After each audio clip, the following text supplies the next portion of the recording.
जय हिंद फ्रेंड्स, कैसे हैं आप लोग। उम्मीद करते हैं अच्छे होंगे और एग्ज़ाम की तैयारी में जुटे होंगे।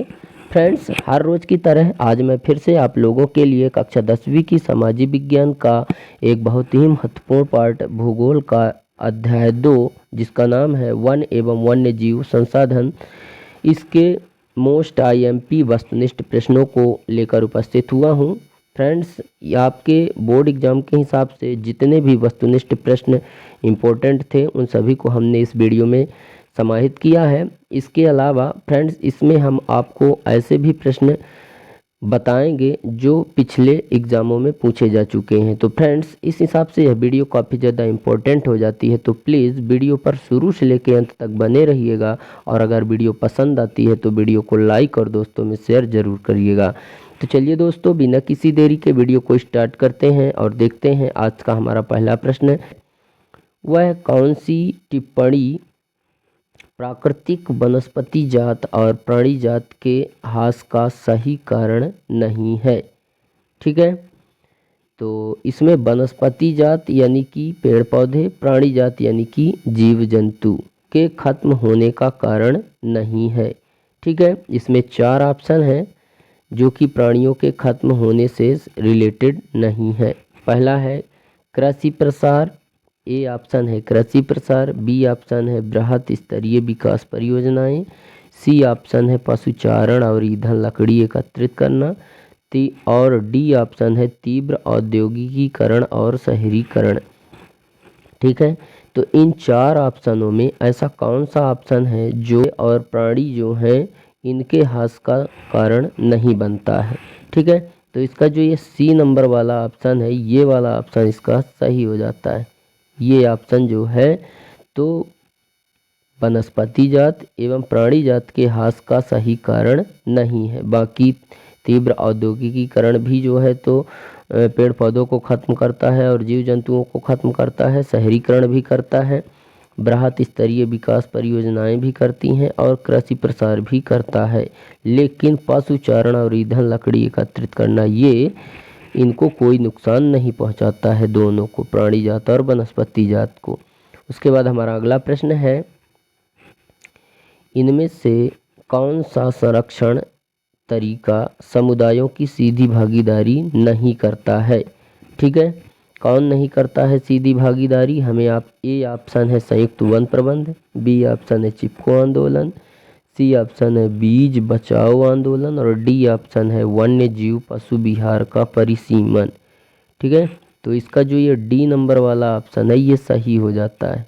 ठीक है, वन्य जीव पशु विहार का परिसीमन समुदायों की सीधी भागीदारी नहीं करता है। ठीक है, अगला है स्थायी वनों का सर्वाधिक क्षेत्र किस प्रदेश में है। स्थायी वनों का सबसे ज़्यादा जो क्षेत्र है वो किस प्रदेश में है। हमें ऑप्शन है, ए ऑप्शन है झारखंड, बी ऑप्शन है मध्य प्रदेश, सी ऑप्शन है उड़ीसा और डी ऑप्शन है पश्चिम बंगाल। ठीक है, तो इसका जो है तो बी नंबर वाला जो ऑप्शन है वो सही हो जाता है, मध्य प्रदेश। ठीक है, स्थायी वनों का जो सबसे ज़्यादा जो क्षेत्र है वो कहाँ है, मध्य प्रदेश में है, सबसे ज़्यादा स्थायी वन है। ठीक है, अगला प्रश्न है, किस राज्य ने संयुक्त वन प्रबंध का पहला प्रस्ताव पारित किया। किस राज्य ने। हमारे ऑप्शन है, ए ऑप्शन है बिहार, बी ऑप्शन है छत्तीसगढ़, सी ऑप्शन है उड़ीसा और डी ऑप्शन है महाराष्ट्र। ठीक है, तो इसका सही जवाब हो जाएगा उड़ीसा। ठीक है, सी नंबर वाला ऑप्शन ये जो है तो उड़ीसा जो है तो एक ऐसा राज्य है जिसने संयुक्त वन प्रबंध का पहला प्रस्ताव पारित किया था।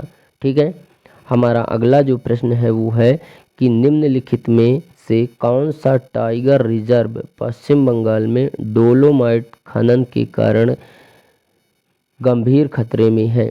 डोलोमाइट का जो खनन हो रहा है उसके कारण वह गंभीर खतरे में है। कौन खतरे में है, टाइगर रिजर्व पश्चिम बंगाल में। ठीक है, तो इसमें जो है तो कौन सा टाइगर रिजर्व जो है तो खतरे में है। हमारे ऑप्शन है, ए ऑप्शन है सुंदरवन, बी ऑप्शन है बक्सा टाइगर रिजर्व, सी ऑप्शन है बांधवगढ़, डी ऑप्शन है मानस। ठीक है, तो इसका जो ये बक्सा टाइगर रिजर्व है ये जो है तो खतरे में है। ठीक है, बक्सा टाइगर रिजर्व खतरे में है, किसके कारण? डोलोमाइट के खनन के कारण। ठीक है, हमारा अगला प्रश्न है कि भारत में बाघ रिजर्व की संख्या कितनी है? हमारे जो ऑप्शन है वो है, पहला ए ऑप्शन है 16, बी ऑप्शन है 21, सी ऑप्शन है 50 और डी ऑप्शन है 35। ठीक, तो इसका जो ये सी नंबर वाला ऑप्शन है वो सही हो जाता है। भारत में बाघ रिजर्व कितने हैं? 50। ठीक है, अगला क्वेश्चन है चिपको आंदोलन से क्या तात्पर्य है? ठीक है, चिपको आंदोलन से क्या तात्पर्य है? हमारे ऑप्शन है, पहला ऑप्शन है हिमालय क्षेत्र में महिला मंगल दल द्वारा वृक्षों से चिपक कर उसकी रक्षा की थी। दूसरा है, बी ऑप्शन है जंगली जानवरों की रक्षा के लिए चलाया गया आंदोलन। सी ऑप्शन है झारखंड में खेजड़ी वृक्ष रक्षा अभियान। डी ऑप्शन है पर्यावरणविदों द्वारा वनों को बचाने के लिए अभियान। तो इसका जो ये ए नंबर वाला ऑप्शन है ये सही हो जाएगा। ठीक है, मतलब हिमालयी क्षेत्र में महिलाओं द्वारा चिपक कर वृक्षों की रक्षा की गई थी। ठीक है, वही है चिपको आंदोलन। उसके बाद हमारा 8वां क्वेश्चन है कि निम्नलिखित में से कौन सा वन विभाग अथवा अन्य वन विभागों के जरिए सरकार के प्रबंध क्षेत्र में नहीं है? ठीक है, तो इसमें हमारे ऑप्शन है, ए ऑप्शन है आरक्षित वन, बी ऑप्शन है रक्षित वन, सी ऑप्शन है अवर्गीकृत वन, डी ऑप्शन है भैरव देव डाक व सेंचुरी। ठीक है, तो जो ये भैरव देव डाक व सेंचुरी है यह जो है तो वन विभाग अथवा अन्य विभागों के जरिए सरकार के प्रबंध क्षेत्र में नहीं आता है। ठीक है, बाकी अवर्गीकृत सरकार के प्रबंध क्षेत्र में है, रक्षित वन भी है और आरक्षित वन भी है सरकार के प्रबंध क्षेत्र में, लेकिन भैरव देव डाक सेंचुरी नहीं है। हमारा अगला प्रश्न है ऐसी जातियां जो इनके रहने के आवासों में खोज करने पर अनुपस्थित पाई गई हैं वे कौन सी हैं? ठीक है, हमारे जो 4 ऑप्शन है उसमें से ए ऑप्शन है संकटग्रस्त जातियां, बी ऑप्शन है लुप्त जातियां, सी ऑप्शन है दुर्लभ जातियां, डी ऑप्शन है सामान्य जातियां। ठीक है, तो इसका जो ये बी नंबर वाला है लुप्त जातियां ये सही हो जाएगा। लुप्त जातियां जो थी वो अनुपस्थित पाई गई हैं खोज के समय। ठीक, अगला हमारा प्रश्न है प्रोजेक्ट टाइगर योजना कब प्रारंभ की गई? हमारे ऑप्शन है, ए ऑप्शन है 1980, बी 1976, सी 1973, डी 1970। तो 1973 जो ऑप्शन है वो सही हो जाएगा, सी नंबर वाला। ठीक है, प्रोजेक्ट टाइगर योजना कब प्रारंभ की गई थी? 1973 में। फ्रेंड्स, अभी तक हमने आपको जितने भी जो वस्तुनिष्ठ प्रश्न बताए हैं बहुविकल्पीय प्रश्न के अंतर्गत उन सभी के आंसर यहाँ पे आपको देखने को मिल जाएंगे। यहाँ से जो है आप अपने आंसर चेक कर सकते हैं। ठीक है, उसके बाद आगे चलते हैं अगले प्रश्न की ओर और देखते हैं हमारा अगला प्रश्न, रिक्त स्थानों की पूर्ति कीजिए। हमारा पहला प्रश्न है रिक्त स्थानों में विविध प्रकार के वन एवं जीव जंतु की उपस्थिति को साधारण शब्दों में खाली स्थान कहते हैं। ठीक है, तो क्या कहते हैं उसको? तो उसे जैव विविधता कहते हैं। क्या कहते हैं? जैव विविधता। जैव विविधता, जैव विविधता कहते हैं। ठीक है, हमारा अगला दूसरा जो रिक्त स्थान है वो है प्रोजेक्ट टाइगर विश्व की बेहतरीन वन्य जीव परियोजनाओं में से एक है और इसकी शुरुआत खाली स्थान में हुई। ठीक है, तो कब हुई थी? 1973 में हुई थी। प्रोजेक्ट टाइगर योजना की जो शुरुआत है वो 1973 में हुई थी। ठीक है, हमारा अगला जो है रिक्त स्थान वो है वन्य जीव अधिनियम खाली स्थान, और खाली स्थान के तहत सैकड़ों तितलियों, पतंगों, भृंगों और एक ड्रैगन फ्लाई को भी संरक्षित जातियों में शामिल किया गया। ठीक है, तो 1980 और 1986 हो जाएगा। कब किया गया था? तो 1980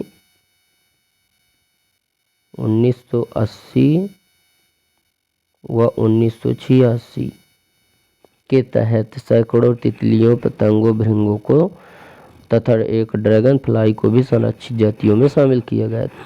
उसके बाद हमारा अगला जो रिक्त स्थान है वो है एक ड्रैगन फ्लाई को भी वन विभाग के अंतर्गत, हमारा चौथा रिक्त स्थान है वो है वन विभाग के अंतर्गत खाली स्थान संरक्षित वनों के बचाव के लिए कार्य करता है। ठीक है, संयुक्त वन प्रबंध। कौन? संयुक्त वन प्रबंध। संयुक्त वन प्रबंध। संयुक्त वन प्रबंध जो है यह है क्या करता है? संरक्षित वनों के बचाव के लिए कार्य करता है। ठीक है, उसके बाद हमारा जो अगला रिक्त स्थान है 5 नंबर का वो है भारत में सघन वन क्षेत्र खाली स्थान प्रतिशत है। सघन वन क्षेत्र का कितने प्रतिशत है? तो 12.2% सघन वन क्षेत्र है। ठीक है, हमारा अगला 6वां नंबर जो रिक्त स्थान है वह भारत में विश्व की सारी जैव उपजातियों की खाली स्थान प्रतिशत संख्या पाई जाती है। कितनी? 8%। 7 नंबर का प्रश्न है भारत में 10% तथा अन्य वनस्पति जात और 20% खाली स्थान के लुप्त होने का खतरा है। ठीक है, किसके लुप्त होने का? स्तनधारियों के,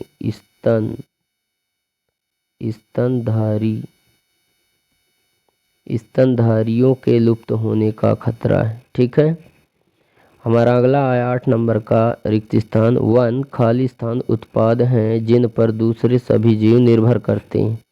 ठीक है, तो वन क्या है? प्राथमिक उत्पाद है। कैसे हैं? प्राथमिक। वन क्या होते हैं? प्राथमिक उत्पाद होते हैं जिन पर दूसरे सभी जीव निर्भर रहते हैं। हमारा अगला जो 9 नंबर का जो खाली स्थान है वो है देश में आधे से अधिक वन क्षेत्र खाली स्थान घोषित किए गए हैं। कैसे वन घोषित किए गए हैं? आरक्षित वन। आरक्षित वन घोषित किए गए हैं, आधे से अधिक वन। ठीक है, उसके बाद हमारा अगला जो खाली स्थान है वो है अमेरिकी नागरिक का औसतन संसाधन उपभोग एक सोमाली नागरिक के औसत उपभोग से खाली स्थान गुना ज़्यादा है। ठीक है, तो इसका जो है हो जाएगा कितने गुना ज़्यादा है? तो ये 40 गुना ज़्यादा है। 11 नंबर प्रश्न है पश्चिम बंगाल में खाली स्थान डोलोमाइट के खनन के कारण गंभीर खतरे में है।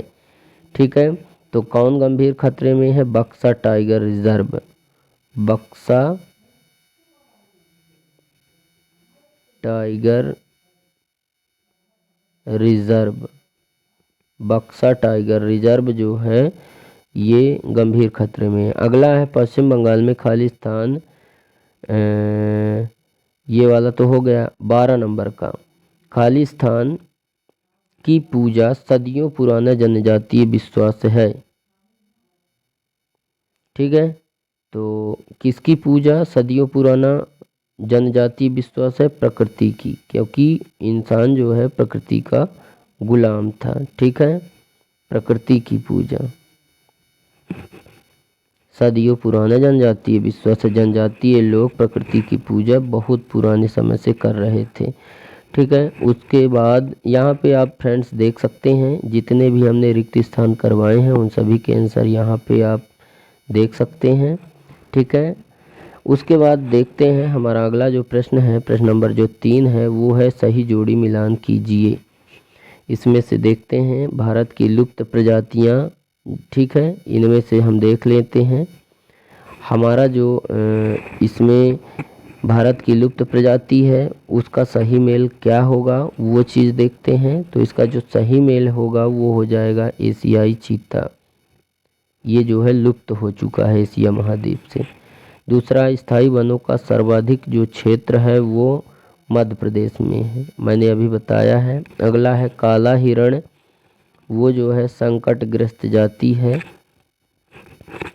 ठीक है, एशियाई हाथी जो है वो हो जाएगा सुवेध जाति में आ जाएगा। एशियाई हाथी सुवेध है। ठीक है, सुवेद है। अगला है हिमालयन भूरा भालू। हिमालयन भूरा भालू जो है वो हो जाएगा दुर्लभ है, देखने को बहुत कम मिलता है। अगला है अंडमान जंगली सूअर। अंडमान जंगली सूअर हो जाएगा इधर ये स्थानिक। और गुलाबी सिर वाली बतख हो जाएगी, ये हो जाएगा इसमें लुप्त। ठीक है, 7 नंबर। उसके बाद देखते हैं, यहाँ पे आंसर भी आपको देखने को मिल रहे हैं। ये आंसर हैं सही जोड़ी के, इसको आप देख लीजिएगा। उसके बाद हमारा जो अगला प्रश्न है वो है सत्य असत्य लिखना है। ठीक है, बताना है कौन सा सत्य है कौन सा असत्य है। जिसमें से पहला सत्य असत्य का प्रश्न है कि टिहरी किसानों के पानी बचाओ आंदोलन के लिए प्रसिद्ध है, टिहरी बांध। ठीक है, ये गलत है। दूसरा है भारत में 1952 ईस्वी में चीते की प्रजाति लुप्त घोषित कर दी गई थी, सही बात है, ये की गई थी। अगला है सभी प्रकार के पशु पक्षी जीवाणु सूक्ष्म जीवाणु तथा मनुष्य मिलकर प्राणी जात कहलाते हैं, हाँ कहलाते हैं। अगला है हिमालयन एक औषधि पौधा है जिससे कैंसर की दवा बनाई जाती है, सही है। अगला है 1952 से नदी घाटी परियोजनाओं के कारण वन क्षेत्रों को साफ करना पड़ा है, ये भी सही है। ठीक है, अगला है मध्य प्रदेश में स्थायी वनों के अंतर्गत सर्वाधिक वन क्षेत्र हैं, ये भी सही है। अगला है भारतीय वन्य जीव संरक्षण अधिनियम 1965 में लागू हुआ, नहीं। अगला है वन्य जीव और कृषि फसल उपजातियों में अत्यधिक जीव विविधताएं पाई जाती हैं, ये सही है। सुवेद जातियों में अगला है 9 नंबर, सुवेद जातियों में चीता और गुलाबी सिर वाली बतख आती है, नहीं आती ये। अगला है 10 नंबर, वनों और वन्य जीव का विनाश मात्र जीव विज्ञान का विषय है, नहीं, ये जीव विज्ञान का विषय नहीं है। अगला है सरिस्का बाघ रिजर्व मध्य प्रदेश राज्य में स्थित है, तो ये जो है तो ये भी गलत है, सरिस्का बाघ रिजर्व मध्य प्रदेश में नहीं स्थित है। उसके बाद जो है हमारा अगला जो सत्य असत्य का प्रश्न है वो है उड़ीसा राज्य में संयुक्त वन प्रबंध का पहला प्रस्ताव पारित किया गया था, तो ये सही है और 2024 में ये प्रश्न आ भी चुका है। ठीक है फ्रेंड्स, यहाँ पर जितने भी अभी हमने सत्य असत्य बताए हैं उन सभी के उत्तर आपको यहाँ पे मिल जाएंगे, यहाँ से आप उनका सही तरीके से अवलोकन कर सकते हैं। उसके बाद हमारा जो अगला लास्ट प्रश्न है वो है एक शब्द या वाक्य में उत्तर दीजिए। इसमें हमारा पहला प्रश्न है भारत में कितनी प्रजातियों को लुप्त होने का खतरा है। ठीक है, तो भारत में जो है तो लगभग 10% प्रजातियां हैं जिनको लुप्त होने का खतरा है। अगला है वनों की कटाई से होने वाले किन्हीं 2 प्रभाव लिखिए। तो वनों की कटाई होने से जो है तो इसके 2 प्रभाव होते हैं, सूखा पड़ेगा, ठीक है, एक है सूखा पड़ेगा और दूसरा जो है बाढ़ आएगी। ठीक है, बाढ़, सूखा या बाढ़। ठीक है, उसके बाद जो है तो अगला है कोई 2 वन्य प्राणियों के नाम बताएं जो लुप्त होने के कगार पर हैं। कौन कौन सी 2 वन्य प्राणी हैं जो लुप्त होने वाली हैं, तो गुलाबी सिर वाली बतख है एक, ठीक है, गुलाबी सिर वाली बतख, गुलाबी सिर वाली बतख, गुलाबी सिर वाली बतख और पहाड़ी कोयल। ठीक है, कोयल, ये 2 ऐसी जो है तो जंगली प्रजातियां हैं जो खत्म होने के कगार पे हैं। उसके बाद हमारा अगला है उड़ीसा और बिहार की जनजातियां शादी के दौरान किस वृक्ष की पूजा करती हैं, तो किसकी किया करती थी, तो आम और इमली की किया करती थी, आम व इमली, शादी के समय इन्हीं की पूजा करते थे। ठीक है, उड़ीसा और बिहार की जनजातियां। हमारा अगला प्रश्न है कि सुंदरवन राष्ट्रीय उद्यान किस राज्य में स्थित है, तो ये पश्चिम बंगाल में है। कहाँ पे है, पश्चिम बंगाल। ठीक, इस प्रकार से दोस्तों उम्मीद करते हैं कि आपको हमारा यह वीडियो पसंद आया होगा। वीडियो अगर पसंद आया तो वीडियो को लाइक करें और दोस्तों में शेयर करें। तो फ्रेंड्स, आज के लिए बस इतना ही, मिलते हैं आप सभी लोगों से नेक्स्ट वीडियो में नेक्स्ट टॉपिक के साथ। तब तक के लिए जय हिंद, वंदे मातरम।